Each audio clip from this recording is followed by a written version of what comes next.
When you need to create or modify a layer mask, one of the best ways you can do that is to paint directly on the layer mask with the brush tool.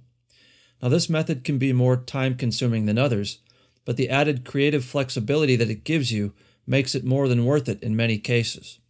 I'll go ahead and access the brush tool by pressing the B key, and then we can access the brush parameters by going to the options bar and clicking on the widget next to the brush size item. When we do this, it opens the brush panel, and you can see that we have many options, including several brush tip shape parameters. We can control the size, the angle, roundness, hardness, and spacing of a brush cursor, and these can help us to work around difficult subjects and in general customize our mask to the greatest extent possible. Now in this case, we have a black and white adjustment layer that has a layer mask attached to it. And this mask is empty because it's pure white, so if we want to mask some portion of this effect, allowing the original color pixels to show through, we need to paint on the mask with shades of gray or black.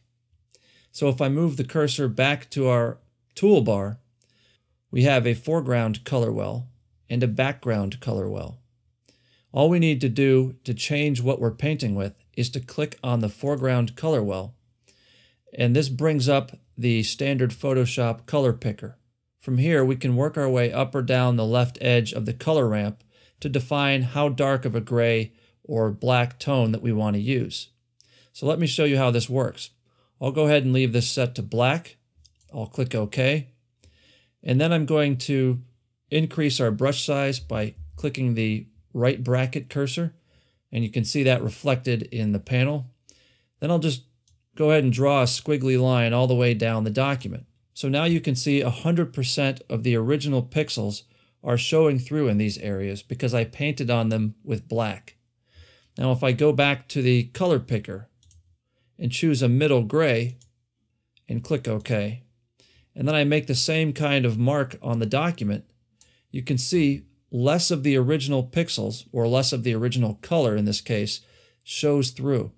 So the lighter the shade of gray in this case, because we're painting on the mask of an adjustment and not on the mask of the image itself, that will tend to make the effect more subtle.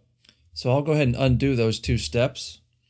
I'll go back to the color well, I'll click black, and then OK. And for this example, we'll go ahead and bring back the color in this lighthouse while leaving the rest of the adjustment unchanged. And to do that, I'll go to our brush panel, and I'm going to actually click and drag on this widget to flatten the shape of the brush. And I'll do this to a great extent, and then pull the cursor back to the edge, and this is going to help me to work along the lighthouse edges much better than a round cursor. So from this point, I'll just do a quick job of this. I'll click and drag and work my way up the edge of the lighthouse. And then I'll go ahead and try to cover as much of the structure as I can, as quickly as I can. Obviously, I would go a little bit slower if this weren't being done in the interest of time.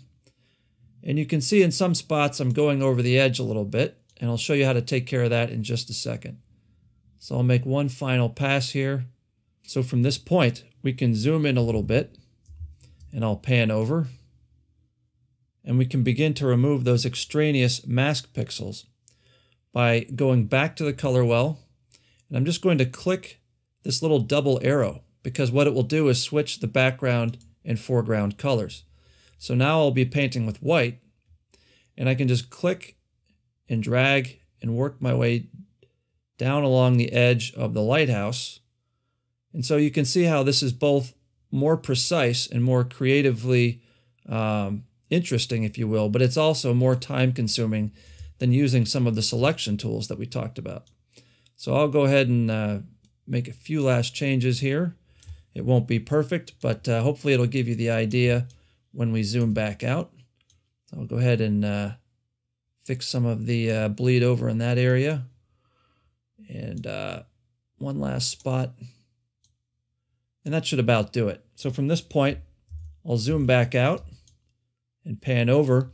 And now you can see for For the most part, we have all the original colors showing through on the lighthouse, but nowhere else in the image. So using layer masks with adjustment layers is a great way to create interesting effects with your photos.